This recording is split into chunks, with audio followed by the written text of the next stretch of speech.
Hello friends, आज हम बात करेंगे मानव जीवन की सबसे बड़ी अज्ञानता के बारे में।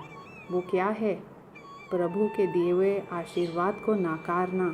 जी हाँ, आपने ठीक सुना। हम बिना सोचे समझे, बिना मांगे जो प्रभु हमें देता है उसे नकार देते हैं कभी कभी। एक छोटी सी कहानी सुनाती हूँ एक माँ और बेटे के बारे में, जिससे शायद आप समझ पाएँ कि मैं क्या कहना चाह रही हूँ। एक महिला रोटी बनाते बनाते गुरु मंत्र का जाप करा करती थी। काम करते करते भी उसे गुरु मंत्र का जाप करने की आदत हो गई।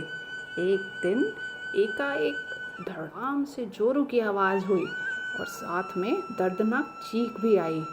कलेजा धड़क से रह गया। जब आंगन में दौड़कर ऊपर से नीचे झांका तो उसका 8 साल का बेटा चित पड़ा था, खून से लथपथ। दहाड़ मार मार कर रोने लगी। घर में उसके अलावा कोई नहीं था उस वक्त। रोकर बुलाती भी तो किसे? दौड़कर नीचे गई तो देखा बेटा आधी नींद में बेहोशी में ही माँ माँ की रट लगाए हुए था। माँ की ममता तड़प गई। आंखों से अविरल आंसू निकलने लगे। अपनी मौजूदगी का एहसास करवाया। फिर 10 दिन पहले ही करवाए हुए खुद के अपेंडिक्स के ऑपरेशन के बावजूद न जाने कहां से इतनी शक्ति आ गई कि बेटे को गोद में उठाकर पड़ोस के नर्सिंग होम की ओर दौड़ी। रास्ते भर अपने गुरु को जी भरकर कोसती रही, बड़बड़ाती रही। हे गुरुदेव, क्या बिगाड़ा था मैंने तुम्हारा जो मेरे बच्चे को ऐसा देखना पड़ा? खैर, डॉक्टर मिल गए और समय पर उसका इलाज भी हो गया। चोटें गहरी नहीं थी, ऊपरी ही थी।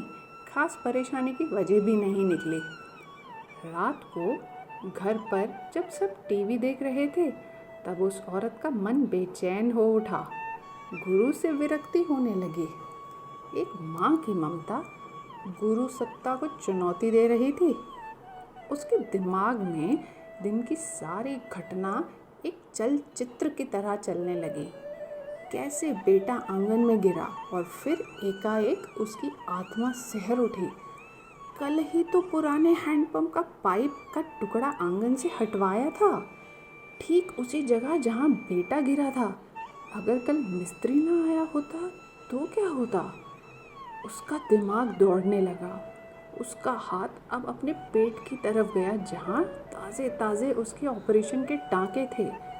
आश्चर्य हुआ कि उसने 20-22 किलो के बेटे को उठाया कैसे? कैसे वो आधा किलोमीटर तक दौड़ती चली गई। फूल सा हल्का लग रहा था बेटा उसको गोद में। वैसे तो वो कपड़ों की बाल्टी तक छत पे नहीं ले जा पाती थी। फिर उसे ख्याल आया कि डॉक्टर साहब तो 2 बजे तक ही रहते हैं और जब वो पहुंची तो 3:30 बज रहे थे। उसके जाते ही तुरंत इलाज हुआ, मानो किसी ने उन्हें रोक कर रखा था। उसका सर गुरु चरणों में श्रद्धा से झुक गया। अब वो सारा खेल समझ चुकी थी। मन ही मन अपने गुरु से अपने शब्दों के लिए रो रो कर क्षमा मांग रही थी। तभी टीवी पर एक प्रवचन आया।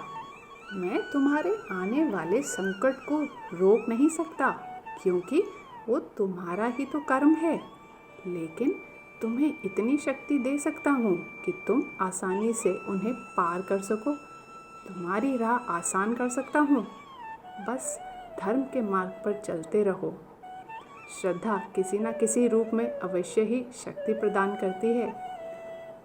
मुझे सुनने के लिए आप सबका बहुत बहुत धन्यवाद। मेरे इस वीडियो को अगर पसंद किया है तो लाइक और शेयर ज़रूर करें। Thank you.